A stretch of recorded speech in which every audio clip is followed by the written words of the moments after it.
Fala meu povo, fala minhas povas, tudo bem? Tudo beleza? Bacana, né? Muito bem.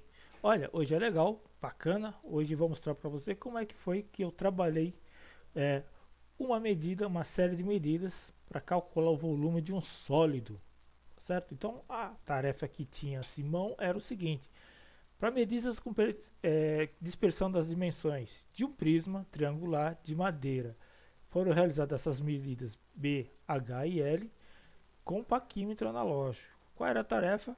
Calcular os valores médios de B, H e L, base, altura e largura, tá certo? Ou comprimento, e os desvios padrão correspondentes, tá certo? Que vai ser adotado com incerteza. Muito bem. E acima de tudo, tinha que calcular também a massa da peça que foi dada para a sua densidade. Muito bem. Então, esse era o procedimento. Tinha essa série de medidas, calcular o volume, tá certo? A massa foi dada e pedia-se então a densidade da madeira, perfeito? Em gramas por centímetros cúbicos, tá bom? Então vamos lá, vou mostrar para você aqui como é que foi trabalhada mais ou menos a ideia para você verificar qual foi mais o procedimento adotado. Logicamente, poderia se pegar um outro caminho, tá certo? Mas o que a gente tinha para trabalhar no momento era o seguinte: medidas em milímetros, paquímetro analógico. Por exemplo, começaríamos com medidas da base. Calculava a base, somava-se, calculava o desvio e depois em seguida o desvio quadrático, o desvio elevado ao quadrado, calculava a média, calculava depois a incerteza nessa medida e a gente obteria o valor da base, perfeito? Média e incerteza. Em seguida a gente colocaria o valor correspondente a essa dimensão, no caso aqui a base. 41,32 mais ou menos 21 milímetros. Não esqueça da unidade, que a unidade é importante. A mesma coisa foi feita para a altura, perfeito? A altura, calcula a soma, calcula-se o desvio ao quadrado, perfeito? Calcula a média para a altura e o seu respectivo desvio padrão, tá certo? Desvio padrão da amostra, no caso aqui, perfeito? Beleza, olha só, essa conta aqui já foi feita e a gente também conseguiu obter a medida da altura, 32,33, mais ou menos 0,14 milímetros. Muito bem. Para finalizar essa parte, calculamos também o comprimento, o seu desvio quadrado e a sua somatória, calculamos a média e desvio padrão, chegamos no resultado 101,30 mais ou menos, ponto 21. Perfeito? E posse desses dados, a gente calculou, né, o volume desse sólido, tá certo? Desse prisma de madeira, tá certo? Metade da base vezes altura e largura, tá certo? E aqui quer dizer valores médios, nós calculamos. Muito bem. Agora é que vem um pouquinho mais de dificuldade e era você calcular o desvio padrão associado a esse volume.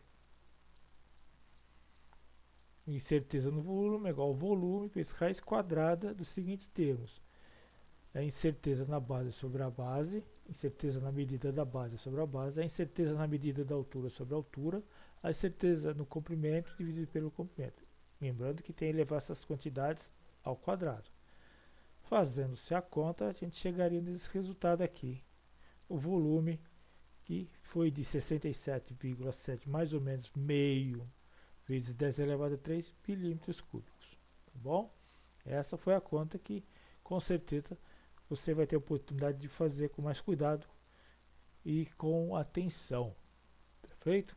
Muito bem. Inclusive já foi feito em outros carnavais. Você sabe fazer. Chama a sua atenção que essa medida foi transformada para centímetros cúbicos, tá certo? Um centímetro cúbico é igual a 10 elevado a 3 milímetros cúbicos. Olha só que legal a conveniência. Notou? Olha só. Então, o volume total no final, volume estimado, melhor volume estimado, foi de 67,7, mais ou menos meio centímetro cúbico. Beleza? Bacana. Bom, para finalizar, o valor da massa foi dado. Se o valor da massa foi dado, você tem a possibilidade de fazer o cálculo da densidade. Densidade 62, que a gente vai calcular para uma massa de 62,7 mais ou menos 0,1 grama. O volume a gente acabou de calcular. E a densidade, com certeza, você sabe fazer essa conta. Massa sobre volume, 62,7 dividido por 67,7 gramas por centímetro cúbico. Olha só, como é que a gente calcula a incerteza para a densidade? Incerteza para a densidade é igual a densidade vezes raiz quadrada. Incerteza da massa sobre a massa, incerteza no volume sobre o volume. Percebeu? Olha só a estrutura do cálculo, como é que foi feita. Só colocar os dados bonitinho, bacaninho, você sem dificuldade consegue fazer essa conta. Também você já sabe fazer. O que chama atenção agora é que esse valor, tá certo? Essa incerteza vai possibilitar que você escreva o que? A densidade adequadamente. Ponto, ou 0,926, mais ou menos 0,007. Olha, a gente arredondou aqui, percebeu? A gente arredondou aqui nessa casa. Esse é o valor que a gente obteve para densidade, tá bom? Mas eu queria chamar a atenção para você, após você perceber isso, olha só que esse pequeno resumo mostra para você como é que foram feitos. Eu fiz essa conta no Excel também, tá bom? Aqui está um pequeno resumo, média das medidas da base, altura e largura ou comprimento, e a gente tem esse volume calculado em milímetros. Aqui está a fórmula da incerteza e como ela foi escrita, olha só. Tá bom? Tendo isso aqui em mente, olha só que interessante, o valor que se obteve para o volume foi esse, conforme já foi visto. Bacana? O que eu quero destacar, olha só, olha como é que foi feito no Excel essa conta. Tá bom? Em vez dessa conta aqui, olha, em verde, essa conta foi feita com dados do computador, com suas casas decimais. Percebeu? Em azul aqui foi calculado com uma calculadora científica. Há um pouquinho de discrepância devido aos arredondamentos.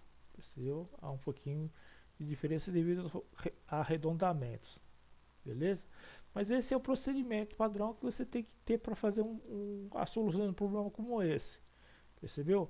A ideia que eu quero mostrar aqui para você é que você tem que ser um sujeito organizado para poder coletar os dados, fazer a coleta dos dados, tá certo? Coletar os dados perfeitamente e em seguida você saber trabalhar eles com ordem, perfeito? Passo a passo.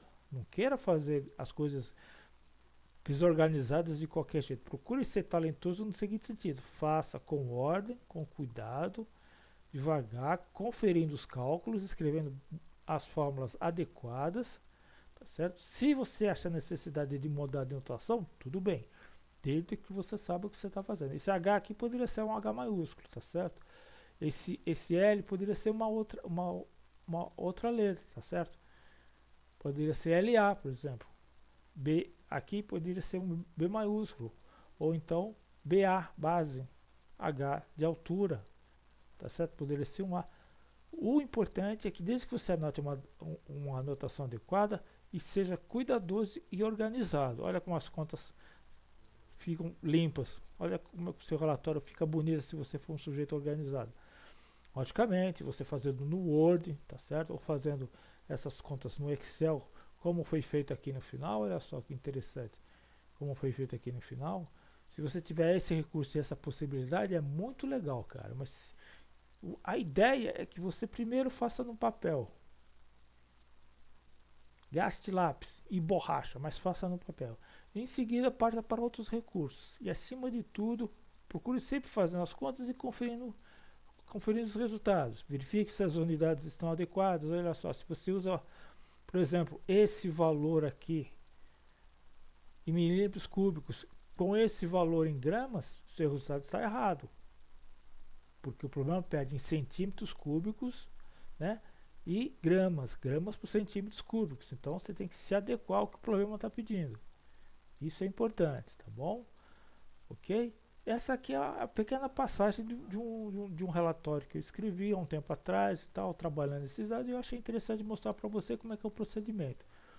Não importa o procedimento que você use, desde que seja organizado, desde que você trabalhe os dados com cuidado, percebeu? Procure ser caprichoso, Tá certo? Que você só tem a ganhar nesse quesito, tá bom? E se você tiver a possibilidade de usar o Excel para trabalhar essas contas, é muito legal, tá bom? Tem possibilidade de você, por exemplo, colocar esta fórmula no Excel. Perfeito? Tem possibilidade de você colocar essa fórmula no Excel e resolve perfeitamente. Tá bom? Eu resolvi isso aqui com uma calculadora científica. Da maneira que eu usei na calculadora científica, você pode colocar essa fórmula aqui no Excel. Tá? Eu acredito que eu tenho um vídeo falando sobre essa maneira de colocar. Mas se não tiver, deixe nos comentários, dê sugestões, tá certo? E a gente vai procurar trabalhar com elas, tá bom? Muito bem. Eu espero que você tenha gostado dessa apresentação. É apenas uma troca de ideias, apenas pequenas sugestões de como você trabalhar com a apresentação, por exemplo, de um relatório como esse ou de uma tarefa como essa, tá bom? Espero que você tenha gostado, espero que você tenha apreciado. Qualquer dúvida, qualquer probleminha, deixe nos comentários. Sugestões também são muito bem-vindas, tá bom? Muito obrigado por nos acompanhar e nos vemos na próxima ocasião, tá bom? Até mais!